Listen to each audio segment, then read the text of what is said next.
7 convenient locations from Colorado Springs to Fort Collins. We have you covered. Okay. Only 10 more presents to wrap. You're almost at the finish line.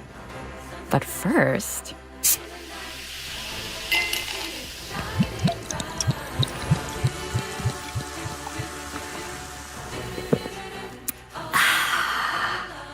There.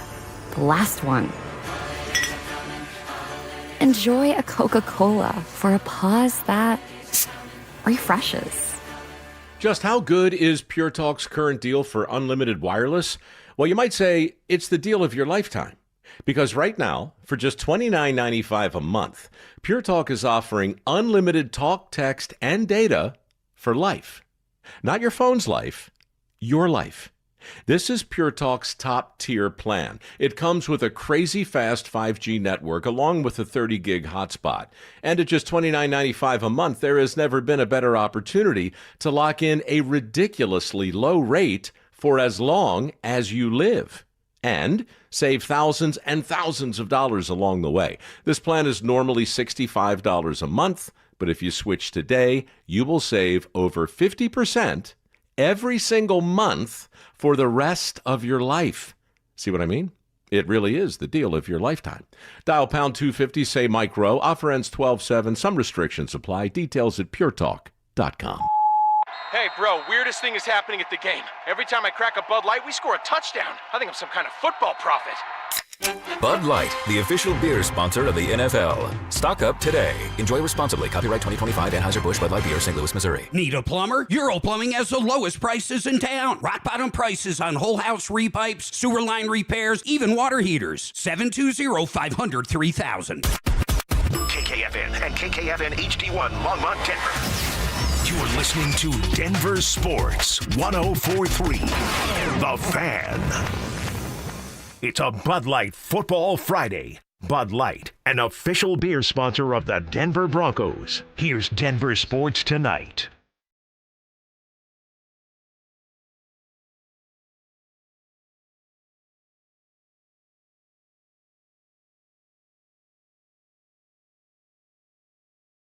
Bud Light Football Friday indeed. Welcome in, Mike Rice, Dante Gomez. College football weekend is off and rolling in a big way. And the NFL weekend is upon us. Dante, how was the week? It was good. It was good. It kind of flew by. I was talking to Drew yesterday. Obviously, it was Thursday yesterday. I was like, doesn't it feel like it's like a Tuesday or Wednesday? I don't know if he was lying, but he did agree. So I think maybe it was fast for everybody. Feels good to be back in the swing of thing after, holiday weekend the week before. Yeah, holiday weekend. The Broncos had their bye week, and now we're ready for the stretch drive, which, of course, began last Sunday night for the Broncos with the win over the Commanders. We'll dive into the Raiders game. We'll talk about some of the comments from Sean Payton this week. We'll talk some college football. We'll talk some CU. And, of course, we will get your thoughts on the RamosLaw.com text line, 303-713-1043. The good news that we got from the Broncos today, I heard Mike Kliss on with the guys on the drive, and it sounds like, Mike just said it, Zach Allen is going to play on Sunday. Sigh of relief right there, right? I mean, that was, we all had, I don't know about we all, I had some visions of, oh my goodness, a little calf thing comes up for Zach yesterday, and all of a sudden you think strained calf, you think multiple weeks. I do anyway, and I'm glad that is not the case. They need Zach Allen this week. They need Zach Allen every week. Is there as we think about impactful free agents for the Broncos, now Allen wasn't a free agent this year, obviously, but he was when he came to Denver, and he got his contract extension. Then you think of Greenlaw. Once he's been healthy, he has started to make his presence known. Talanoa Hufanga, if I can say it, certainly has been really good all year. There have been some impactful guys. You have a favorite of the ones the Broncos have signed, let's just say, in recent seasons? I don't know if you're going to count this as a free agent, maybe more of a trade, technically. Well, that'll work. Acquisition. Sean Payton. I think Sean Payton turned this whole Some thing people around. are like nails on a chalkboard. No, I think he turned this whole thing around. So I give him credit for the culture change. Yeah. I mean, everywhere he goes, he just wins. He wins football games. He had the famous quote of, the next time I win 6 games, it'll be the first time. And that shows, one, that he wins games, and 2, that he is very sure of himself that he's going to go out there and win some ball games. And I think he brings that whole confidence and mindset to the whole team, and I think it just radiates in that building. So I think it all starts with Sean. Yeah, and we might as well just kind of keep on down this path, at least for a few minutes here, Dante, because I really do chuckle, because I love the back and forth. Some people are staunchly on the Sean train, and some people just aren't. They don't like the guy. They don't necessarily want him. It's becoming harder and harder to make that case, though, as this year goes along. But something that we've talked about a lot, especially over the last really 6 weeks or so, he's sure right a lot of the time. Not all of the time, but, I mean, think back to some of the things he said. Even this is one of 6 or 7 teams that can win a Super Bowl. The one you just mentioned about winning 6 games last year. The comment to Kay Adams, we're going to be a problem. The comment to her as well during Super Bowl week of, we like our receiver room, I think, a lot more than other people like it. And that does actually, excuse me, lead us right into what he said today about R.J. Harvey. Is he going to turn out to be right about R.J. Harvey? He was asked if you can trust R.J. with him getting better at pass protection. Yeah, I think I would say this, though. Man, there's that saying, you haven't seen anything yet. He was still had this rare running skill set that you're going to see and continue to. We knew he was really good with the ball in his hands, catching it, former quarterback. And so, he's being thrust into.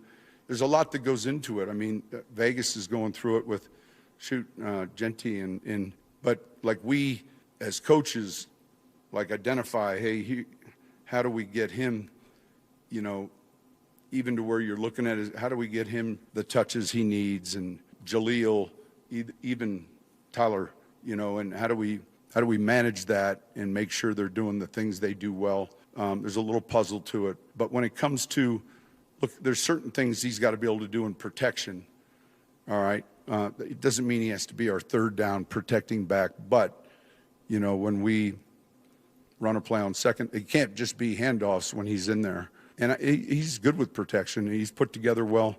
He's smart. He's just quiet. You guys that have talked to him, you really got to poke him to get something out of him, but I think that's just his nature. There's a lot of ground that Sean covered there. And I want to start with this, Dante. Did you find it interesting that he was asked about R.J. Harvey in pass protection, and then the first thing he does is flip it to R.J. Harvey's running ability? As if the way I took that was he's trying to make the case, and was trying to make the case, that R.J., you haven't seen anything yet. In other words, he's a better runner than what he's shown. Yeah, I took it more as he was trying to highlight the part of his game that we've seen be NFL caliber, and it sounds like maybe he's still coming along as far as pass protection goes. So I think he was more just trying to gas up his guys, and then, throwing a little bit of constructive criticism with the pass protection, the third down back aspect of it. I don't think he wanted to, right off the rip of the answer, attack him for, I don't know if we've seen what we need to see from him as far as being a 3-down back. I took it more in that direction, but I like what he was saying about R.J. Harvey. It sounds like, we might be in store for a great R.J. Harvey game, especially against a Raiders team where hopefully you have the lead. Hopefully you're in a commanding spot where you do get the opportunity to lean on the run the ball. And we're talking about R.J. Harvey with 15, 18 touches in the game on Sunday. So Sean said we have to identify, and this is to paraphrase, but it's pretty close. We have to identify how to get him the touches he needs. What do you think that means? What do you think Sean is referring to? Is he referring to carries? Because he didn't say carries. He said touches. And he had referenced his ability out of the backfield. We knew he was a good receiver. We knew he was good with the ball in his hands, and then referenced his ability to catch the football. Do you think Sean was thinking about touches out of the backfield as a runner, or just generally speaking, somehow getting him the ball? Because then he said, with Jaleel and Tyler, he kind of included the group. We have to manage that. There's a little bit of a puzzle to it. That speaks to me that it's not just getting those guys involved in the running game per se. Maybe, I mean, honestly, I have no idea. I'm just trying to read into it and have some fun with it. Yeah, I think sometimes Sean Payton has a problem with balancing the run game and the pass game. So I think he was kind of more just saying, I need to be more creative in getting this guy the ball, regardless of how we get it. If Bo Nix is going to drop back and throw it 35, 40 times, then we need to make sure RJ Harvey is a part of that game plan. Or if Bo Nix is only going to throw it 25 to 30 times, we need to make sure, or at that point, it's pretty easy, but it's going to mean that RJ Harvey's getting another 15 touches, 12 of which might be, handoffs. So I think it's more just getting the ball in his hands at any means, and whether that's through the air, running the ball, just kind of depends on how that game ends up working out, because it's the NFL. You never really know what kind of, or what the dynamic of the game is going to be. What if it's a rock fight again like last Thursday, or what if it's the Broncos offense shows up and they, maybe the defense gives them a touchdown too, and they're up 20-0 and we're halfway through the second quarter. At that point, the dynamic of the game changes and you are handing it off to RJ Harvey more often than you're going to end up throwing the ball for the rest of the game at that point. So I think it's more just a reminder to himself almost of, hey, no matter how this game breaks out, we need to make sure RJ Harvey's in the plan. You remember when Dobbins was healthy, and we went through this exercise, you and I did more than once, and there were so many calls for run the ball, run the ball, run the ball. And the Broncos were up around 27, 28 carries per game when J.K. Dobbins was running the ball.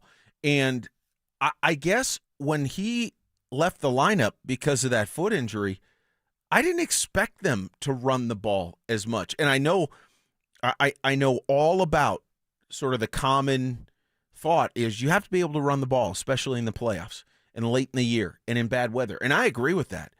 But I'm also looking at it realistically, thinking without J.K. Dobbins, I don't think they're going to be able to run the ball as well as when you have J.K.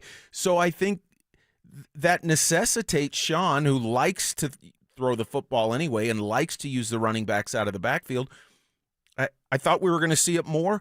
I mean, Harvey had 11 carries against the Chiefs and then 13 against the Commanders. I don't think it's realistic unless we start seeing something out of RJ early in a game that we haven't seen yet really much at all, consistency.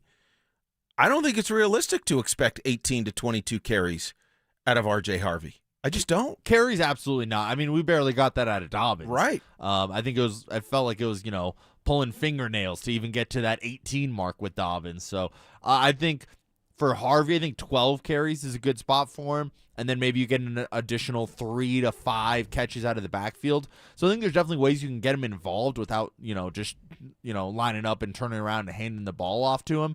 I doubt it'll be, like you said, 18 to 20 carries. But who knows? Who knows? What if, like I said, what if the Broncos have a decent-sized, sizable lead, and it is Harvey getting 15 carries? It's Jaleel getting another 5 on top of that, and then it's maybe Bidet getting another 5 on top of that. So I think Sean Payton likes throwing the ball, so I think that's where the game will start out in terms of a bigger emphasis on throwing the ball. But that doesn't mean that you just don't get these guys involved at all. No, I think he wants to get him involved. Harvey has had 3 catches each of the last 2 weeks. So in those 2 games with the 24 carries, he's had 6 catches. So he's been right at the 12 that you were talking about a moment ago, and 3 catches each. So we're talking 15-ish touches per game. I don't know if 20. I don't know that 20 is realistic unless he gets hot, and he has that ability. He absolutely has that ability. Well, I will add this to when you say unless he gets hot. I don't know if we've really seen him get hot. Well, I think we've seen him have explosive plays. Good point. But I don't think that necessarily means it's not the Dobbins of, you're getting 5 yards, 6 yards, 8 yards, 5 yards, 6 yards. I don't think we've really seen that aspect of Harvey's game. Harvey's been a little bit more of a boomer bust when he touches the ball. So I don't even know if getting hot is in his wheelhouse. As of that, we haven't seen it yet, at least. No, I mean, for the year, on 74 carries, 279 yards, and an average of 3.8. But a lot of that buoyed by, as you said, a couple of the big plays. The Dallas run, the run against, I think it was Tennessee in the opener, right? Long one there. He had another long one. And he had 2 big ones, maybe. Was it the Giants? Yeah. Or Dallas game, maybe? Well, he had the long touchdown run against the Cowboys, I believe. The point is, when Sean says we need to kind of put the puzzle together to manage how these guys get the touches they need, I'm fascinated to see what that translates to in this upcoming game against the Raiders, because I don't know that it's going to translate to more touches for Harvey alone. I think he's also looking at that running back trio as a group of guys saying, how do we get all of them involved a little bit more? Can the Broncos continue to advance with a running game that is a work in progress? That's the big question. 303-713-1043. Where do you weigh in on that? I think you can against Las Vegas. I don't know if you can do that same thing against a team like Green Bay or Jacksonville, Kansas City, or even LA to finish the year. I think this is the last game where you can, quote unquote, call it a work in progress. You got the construction signs up here. After this, though, those are some playoff teams they're going to be facing. You can't go out there and expect to win games with a lack of a run game, especially as the weather turns. You mentioned that. Playoff football, that's just not what we've seen traditionally in the NFL, is an air raid attack, go out there and be able to do it, especially for an outdoor team too, and the Broncos are obviously an outdoor team, have to face some of those elements, and a defensive first team too, so that doesn't really line up with an air raid offense. So I think they're going to have to figure out the run game eventually. I just don't think it's this weekend against the Raiders.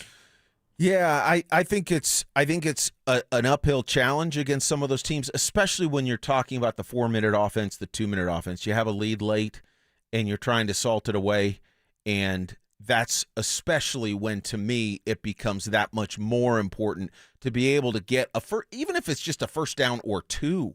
It doesn't even have to be a sustained drive, although that would certainly help.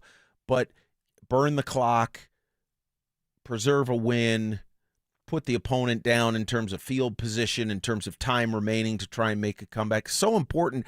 But Dante, I'm gonna say it again because I really believe it.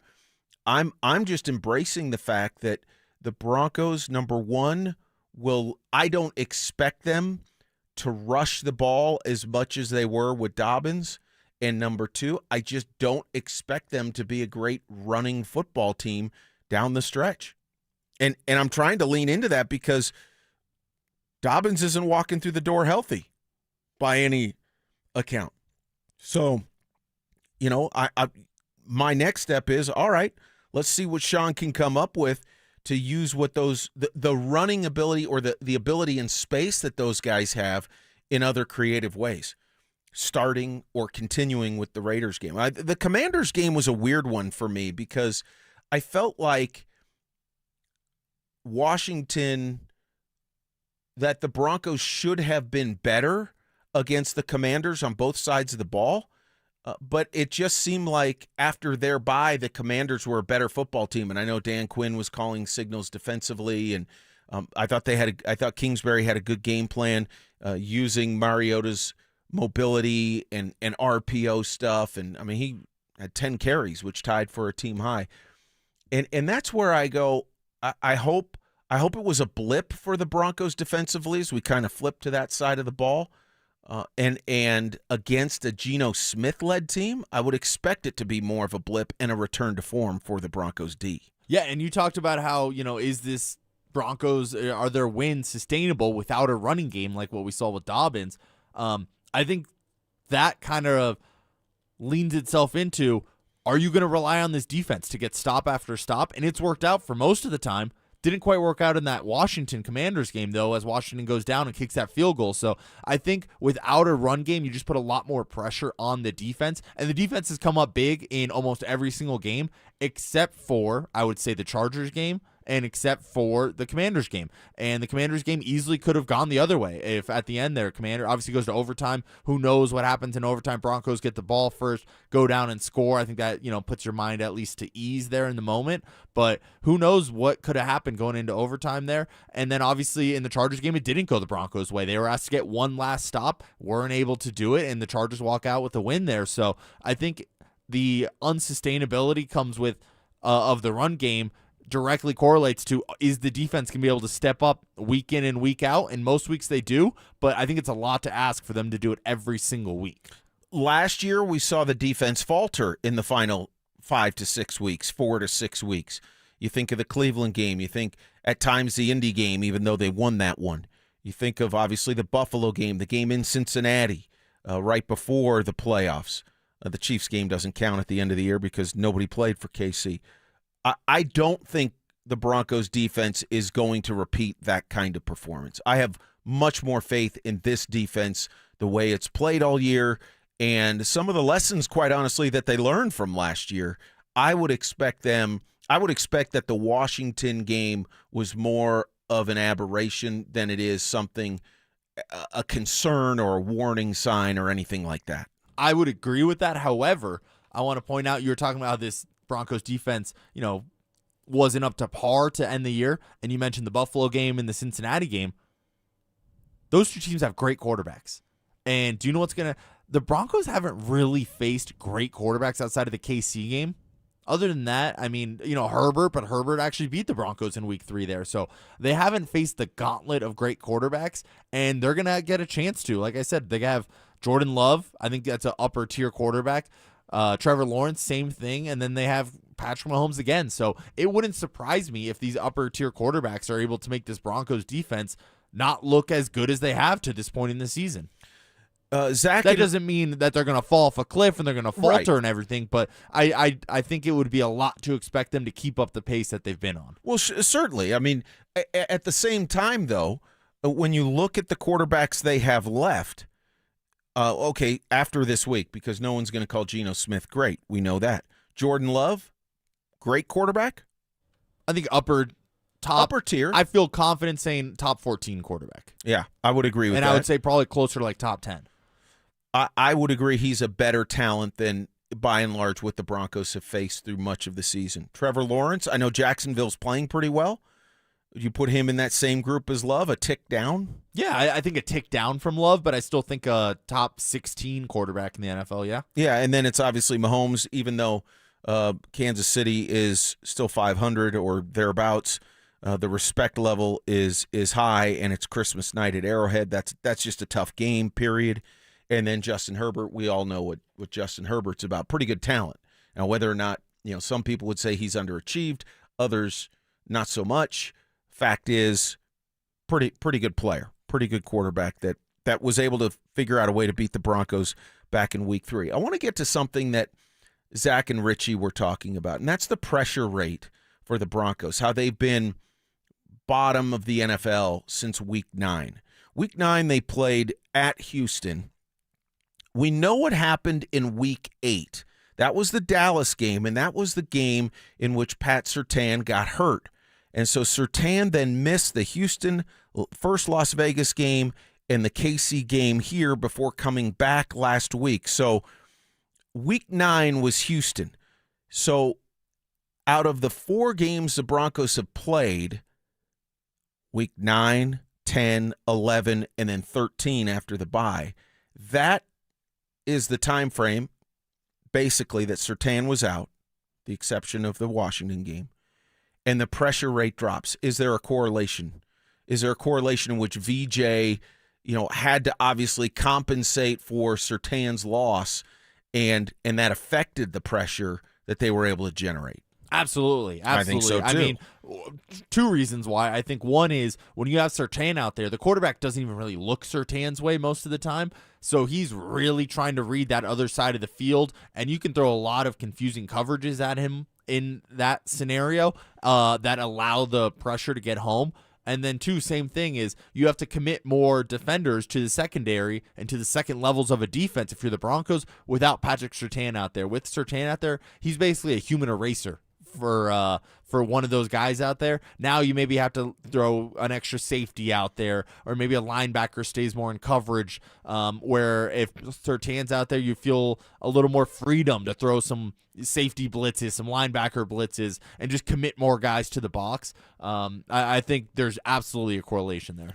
RamosLaw.com text line from the 0295. The Broncos have been treading a very fine line in these games. Any games that are as close as the ones this season always have some element of luck. Luck versus coming through in the clutch. It's a balancing act in that, for sure. And the Broncos have, I mean, sometimes they're tied together, but I'm more apt to say the Broncos have just been clutch as opposed to lucky. And I'm to a certain degree I'm unfairly characterizing the text, but yeah, there's good fortune in close games, but there's something to be said for coming through when the game's on the line too. I think it's a mix of both, but I think luck plays a factor. Absolutely. I mean, we saw that Mahomes in Bills Chiefs game a couple years ago. Was that like 2022 or 3 when Josh Allen doesn't even get to touch the ball at the end of the game? You can't say that Josh Allen wasn't clutch in that game, but his team still was on the wrong side of the game at the end. You can go back to when Mahomes faced Brady in the AFC Championship, Chiefs-Patriots. D Ford lines up off sides by a half a yard, and Patrick Mahomes never gets to see the ball again. Is that Mahomes not being clutch, or is it just him and his side being a little unlucky on that side? So I think there's absolutely something to a clutch gene and making the big plays when it matters, but to say that luck is not involved, I think that's a mischaracterization of how, sports games work in general in, the last couple minutes of a game. Another one from the RamosLaw.com text line from the 6745. Get Mims involved like last year. Feed the running back more to have to try and open up the run game. So use Mims, maybe use the pass. I think what the texts are saying, use the pass game to try and open up the run game a little bit. Sean kind of does that anyway. That's part of his offensive philosophy. But look, here's the fact of the matter is, I don't expect the Broncos' run game to get markedly better. If it does, I will be more than a little bit surprised. And because of that, they're going to have to find other ways to control tempo and move the chains. Sean Payton has been pretty good at that over the years. And as we head down the stretch, and as we head, maybe this week, maybe not, but certainly I would think against some of the better teams in the final 4 games, that becomes, I think, even more paramount. Going to switch the focus to college football. Is the first piece in turning the Buffs around now in place? That's next. After a disappointing season, has the pressure been turned up on Coach Prime and the Buffs? Guys, I'm telling you, if Deion Sanders doesn't win and win big next year, CU Athletics will be in a worse spot after he leaves than before he arrived. And that's a promise. Denver Sports 104.3. The Fan. At Berg Simpson, we are passionate about what we do. We bring that passion and our expertise to the office and courtroom every single day. We're always working hard and are committed to doing everything we can to give our clients the best opportunity to have a great result. If you've been injured, call Berg Simpson for free now at 303-790-2525. 303-790-2525. BergSimpson.com. Good lawyers changing lives. It's not just a slogan, it's who we are. This is the story of the one. As the purchasing manager at a manufacturing plant, she knows the only thing more important than having the right safety gear is having it there when you need it. That's why she partners with Grainger for auto reordering, so her team members can count on her to have cut-resistant gloves on hand, and each shift can run safely and efficiently.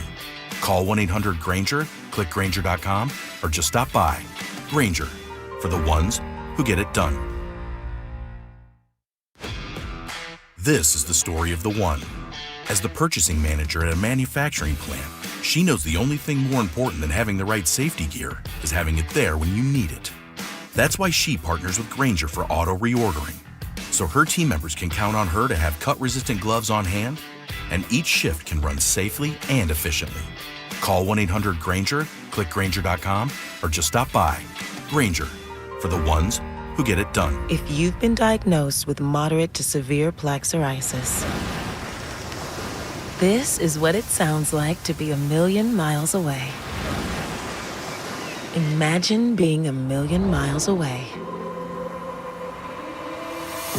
Tremfya guselkumab, taken by injection, is a prescription medicine for adults with moderate to severe plaque psoriasis who may benefit from taking injections or pills or phototherapy. With Tremfya, clearer skin is possible. In clinical trials, at least 70% of patients saw at least 90% clearer skin at 16 weeks. Results may vary. Tremfya is also indicated for adults with active psoriatic arthritis. Serious allergic reactions and increased risk of infections and liver problems may occur. Before treatment, your doctor should check you for infections and tuberculosis. Tell your doctor if you have an infection, flu-like symptoms, or if you need a vaccine. Ask your doctor about Tremfya. Call 1-800-526-7736 or visit Tremfya.com. Hey, it's Mike Evans with Todd Whalen from Advanced Tax Solutions. Well, Todd, it couldn't last forever. The government shutdown is over.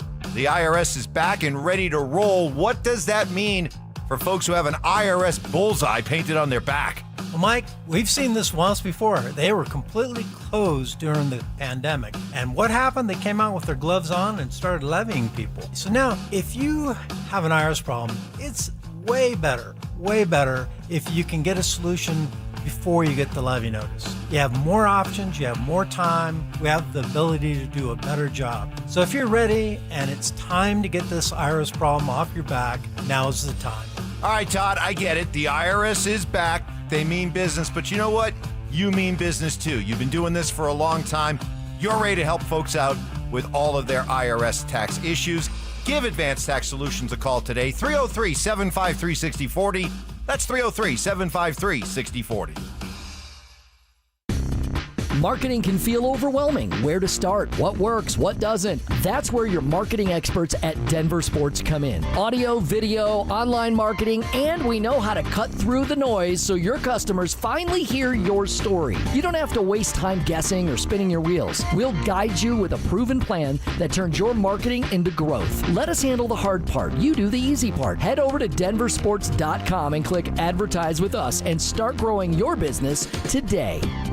Hey guys, Mark Schlereth here from my friends at Xfinity. Imagine all that could happen in 5 years. Jobs may change, kids are going to grow, new memes will come out, but also, what if you had reliable, intelligent Wi-Fi and the price didn't change for 5 years? Well, thanks to Xfinity 5-year price guarantee, you actually don't have to worry about that part of your future. You're guaranteed 5 years of Wi-Fi that boosts speeds to your devices that need them the most, that finds and fixes any issues before you even notice them. It's like a super intelligent Wi-Fi that keeps you protected from threats online. Plus, you get incredible gaming speeds on multiple devices with no one battling for bandwidth. For the next 5 years, all your devices are going to be working in perfect harmony, and you get our best equipment with no annual contracts, no fees, no strings attached. So even though your kids will grow up and you still won't understand what 6-7 means, your internet will stay sharp, reliable, and most importantly, the price will stay put. All with the Xfinity 5-year price guarantee. Lock in your price and unlock the possibilities. Xfinity, imagine that. Restrictions apply. Select plans only. This segment on 104.3 The Fan is brought to you by 5280 Exteriors, the altitude of quality. It's a Bud Light Football Friday. Bud Light, an official beer sponsor of the Denver Broncos. Here's Denver Sports Tonight.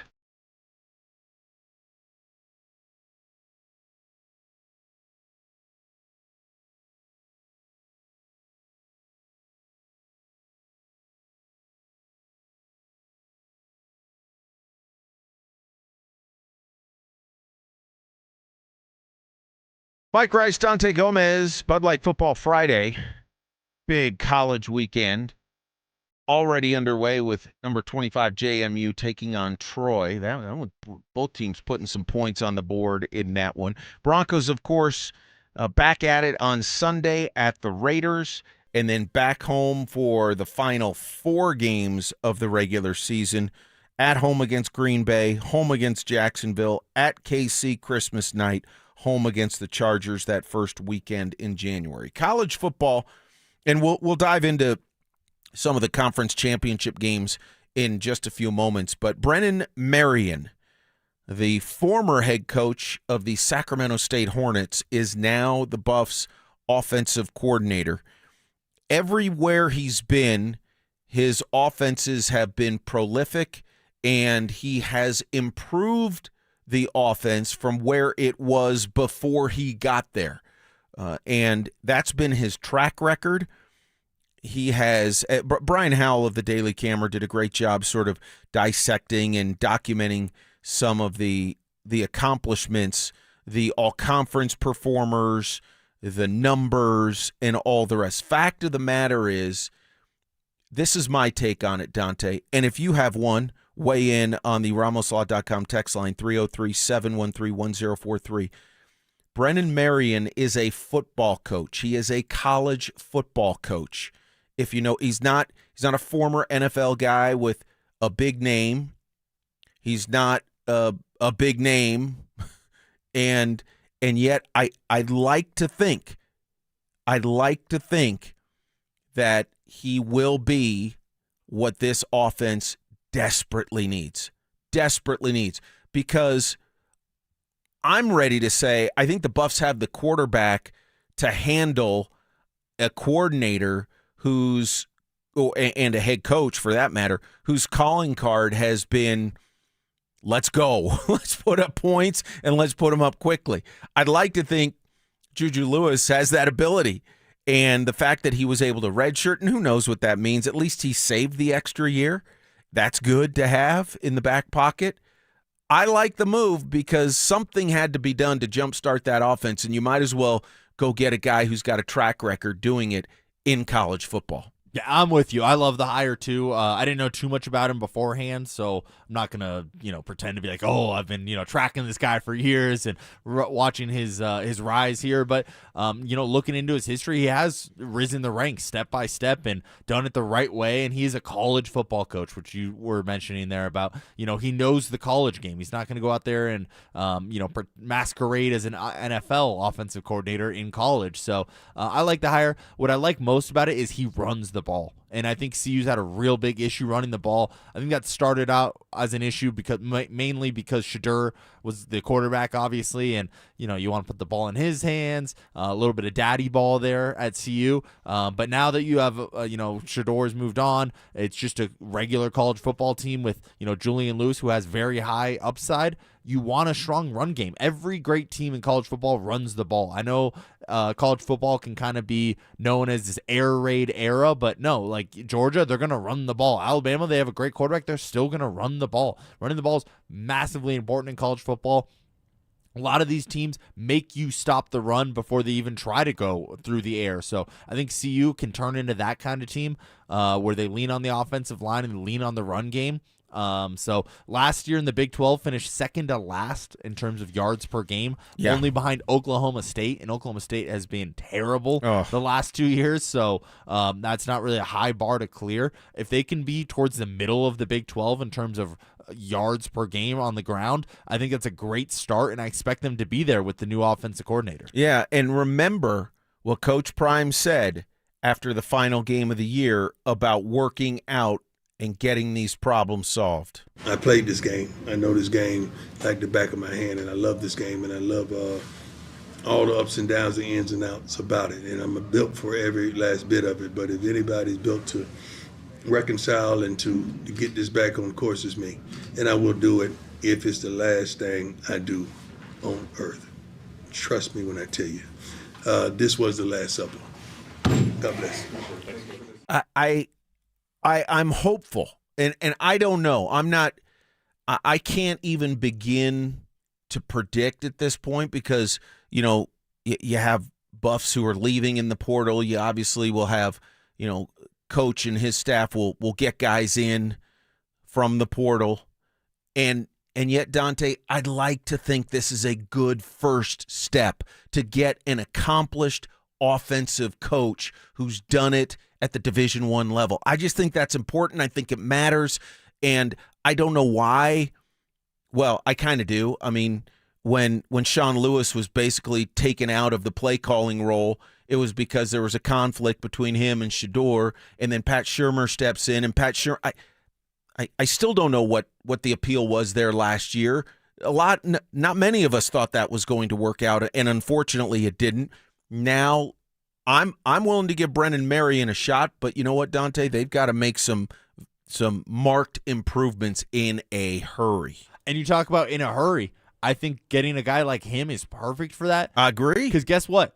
He's going to bring some guys with him. He's going to bring the guys that he knows are able to play at Power 4 level, and that's an immediate impact. We saw it with Kirk Cignetti at Indiana. He brought a bunch of those JMU guys, and Indiana was great right off the bat. We see it all the time. These guys bring in their guys from their previous stop, and it just makes that turnaround that much quicker. You're not growing a program from the ground up at that point. And obviously you already have the head coach in place, and you have some other pillars on the team in place already. And if you can just sprinkle in a couple of the guys that he's bringing with him, go out and get some other guys in the portal, maybe improve on the high school class as well, I think it puts the roster in a much better place than what we've seen at the last season. Just wondering sort of what the nature of the conversations were like between Coach Prime and Coach Marion as those discussions got going. And I mean, how much independence, how much freedom do you think Brennan Marion will have to install what has worked for him in other stops? I'd like to think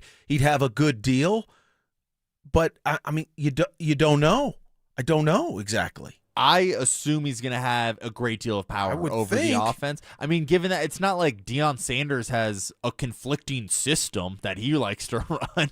It's not like make us better. Yeah, exactly. Yeah, it's not like he's, Cliff Kingsbury being like, nope, we need to air it out all the time. And this OC comes in, he's like, no, I like to run the ball, and these sort of formations too. I think Deion kind of lets his coordinators coach because. Again, it's not like Deion has prior, coordinating experience or position coach experience. I'm sure he has some overarching philosophies that he likes as far as his team goes, but as far as X's and O's, I don't think there is a Deion Sanders X's and O's that's previously existing that's going to conflict with the new offensive coordinator. Are you willing to say it's at least as good of a first step as you could have imagined there being? Yeah, I actually like it more than I know some other names out there. They're talking about maybe Chip Kelly returns as an offensive coordinator. I love Chip Kelly, but that seems like a little bit more flash than substance at that point. And Chip Kelly led a great offense at Ohio State before jumping to the Raiders, so I don't want to say it's all flash there, but I like that you have a guy that's been earning his way up the ranks, and hopefully this is a stop for him along the way of him becoming a head coach in college football at the Power 4 levels too. So I think you went out and got the right guy for the job. And with all the financial issues going on at CU and in the athletic department, Dante, that's really what I was pointing to when I said that they've got to figure this out and get football back winning games in a hurry, because that will certainly help in that department, the financial piece. All right, a huge weekend nationally in college football. Dante and I will give some thoughts on some of the conference championship games. How about number 1 versus number 2 in the Big Ten championship? We're going to find out who Dante and I both have in that and some of the other games next. Join Denver Sports 104.3 The Fan at Blue Sports Stable in Superior for our Denver Sports Equipment Drive, benefiting Recruiting Classroom. We're taking donations of new or gently used sports equipment through December 20th. Head to denversports.com/equipment for a list of drop-off locations and most needed items. And help us spread some cheer this holiday season. You gave years, maybe decades to your job. You showed up, worked hard, and planned for retirement. But now, the company's changed. Or maybe you've taken a buyout or been forced into early retirement. So, what happens next? I'm Jeff Jr., founder of Trajan Wealth. And if you've built up a 401k or thrift savings plan, now is the time to ask, is that money really working for you? Many workplace retirement plans offer limited options and even less guidance. At Trajan Wealth, we help people just like you roll over their accounts into IRAs with more flexibility and personalized investment strategies built around your goals. For households with $500,000 or more, let us build you a personalized plan. We operate on veteran values, service, trust, and doing what's right. Your next chapter starts now. Call Trajan today, 720-204-8100. That's 720-204-8100. Advisory services offered through Trajan Wealth, LLC, an SEC-registered investment advisor. See website for details. This holiday, doesn't she deserve Tacori? Handcrafted in California, Tacori rings have design details you won't find in other diamond engagement rings. Including Tacori's perfectly engineered crown and windows of light created by Tacori's iconic crescent design. It's the Tacori touch, and you'll find it at Williams Jewelers, Colorado's only platinum Tacori store. I'm Steve Williams. I'm Shayna. And I'm Bruce Williams. She deserves nothing less. You'll find your Tacori jewelry at both Williams Jewelers. Now celebrating over 75 years as Denver's first family of fine jewelers. So this holiday season, come, fall in love with Tacori, the ring she's always dreamed of. Tacori at Williams Jewelers, where Colorado shines. Williams Jewelers, we can make diamonds a part of your life. Williams Jewelers, where Colorado shines. In Inglewood at Bellevue and Broadway, and in Cherry Creek North, the official jeweler of the Colorado Avalanche. Welcome to Blue Sports Stable, Colorado's premier multi-sport destination. Their massive facility features ice rinks, indoor turf, basketball courts, golf simulators, fitness center, and restaurant, all under one roof. Perfect for families and groups with themed public skates, ice bumper cars, learn to play programs, birthday parties, corporate events, and team building activities. Open to everyone. Come play, skate, celebrate, and connect. Visit BlueSportsStable.com and follow at Blue Sports Stable on Instagram. Blue Sports Stable, something for everyone. This is the story of the one. As the purchasing manager at a manufacturing plant, she knows the only thing more important than having the right safety gear is having it there when you need it. That's why she partners with Grainger for auto reordering, so her team members can count on her to have cut-resistant gloves on hand, and each shift can run safely and efficiently. Call 1-800-GRAINGER, click Grainger.com, or just stop by. Grainger, for the ones who get it done. If you love to travel, Capital One has a rewards credit card that's perfect for you.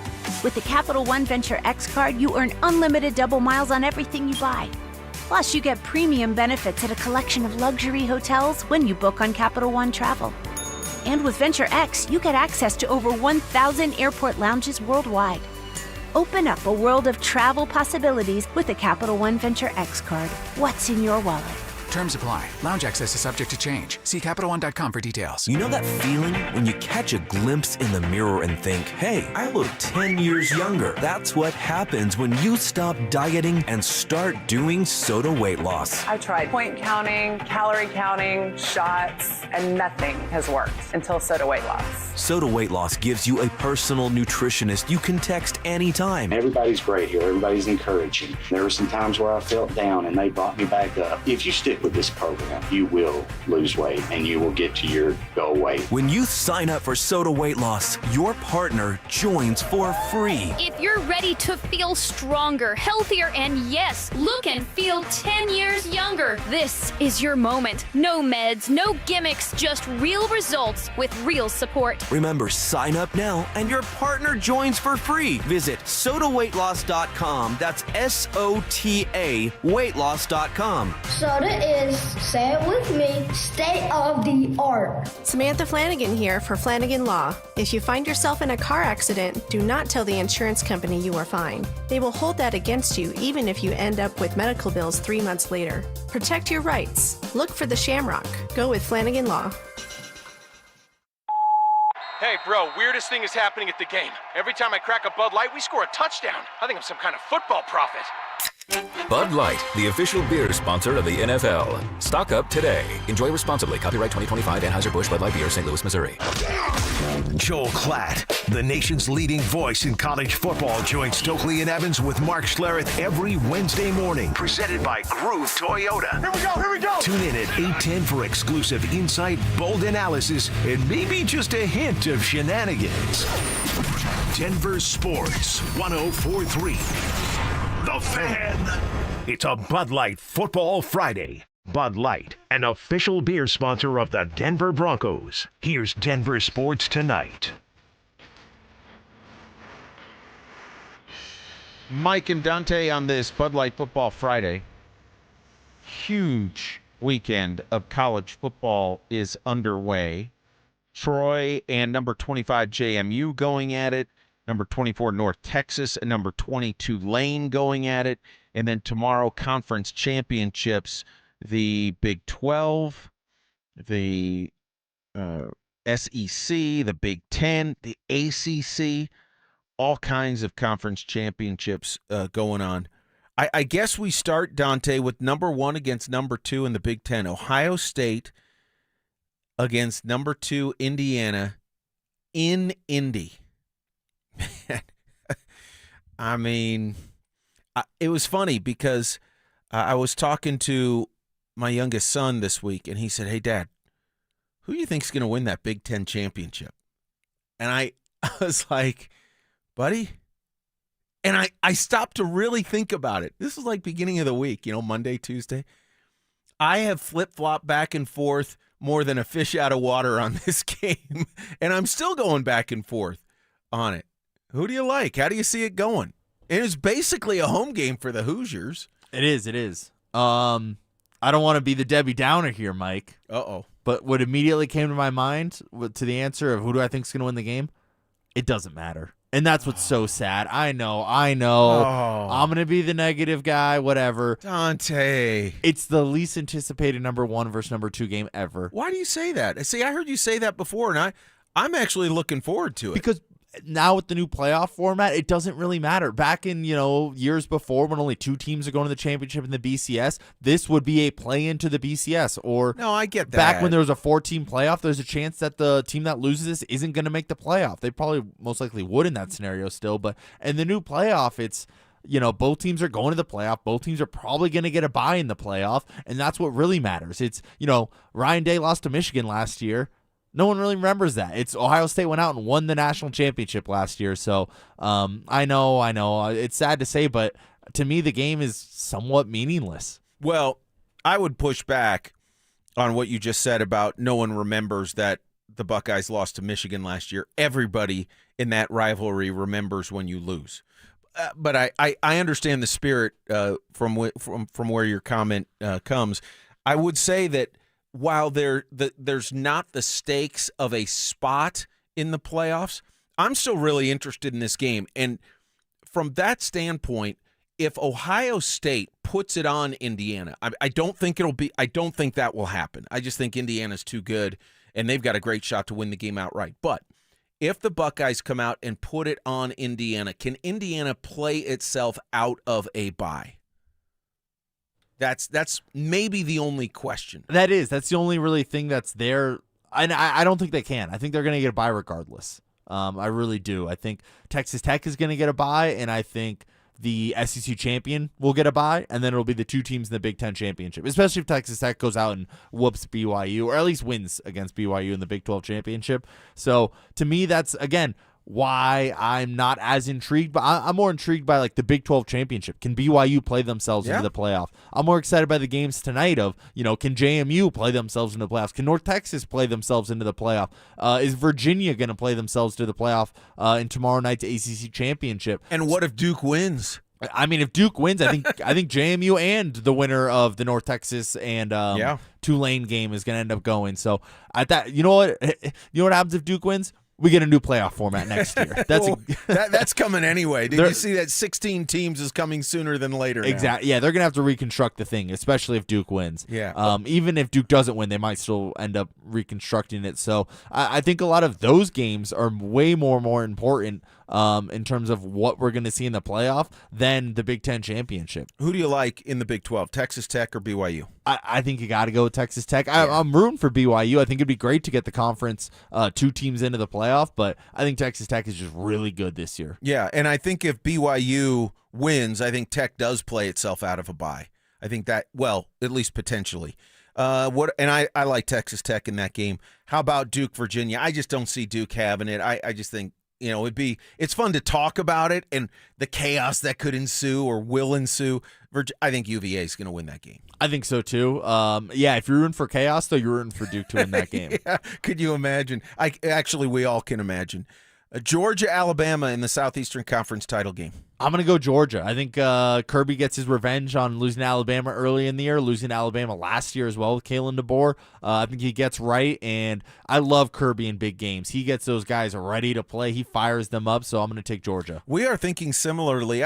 I love what Alabama's done, but I just think Georgia's really good, and I think Georgia's one of those teams that has that focus, that laser focus on a mission, etc., which gets us to the Big Ten championship.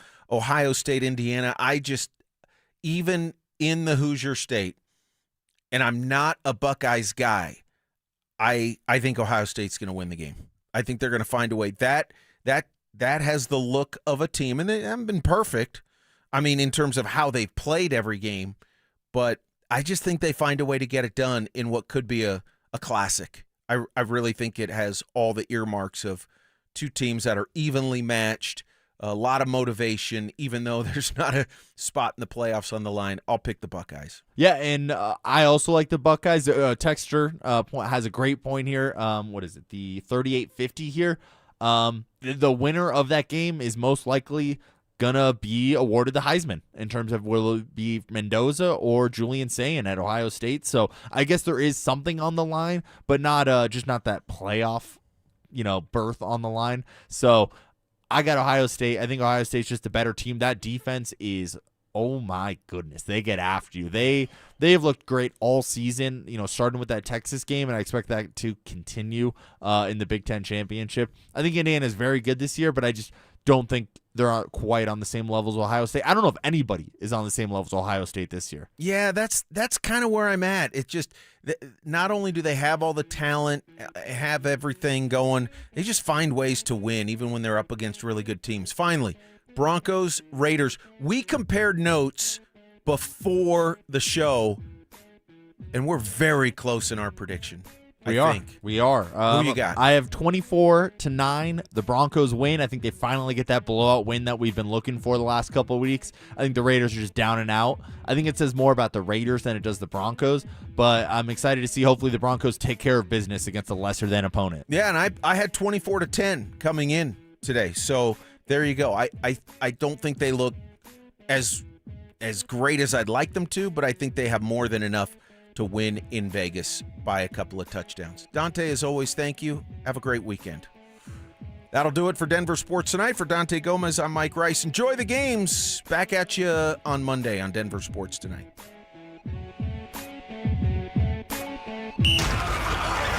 Denver is back in action this weekend with a rematch against Las Vegas. Kick your football Sunday off in style with Denver Game Day, powered by Common Spirit Health.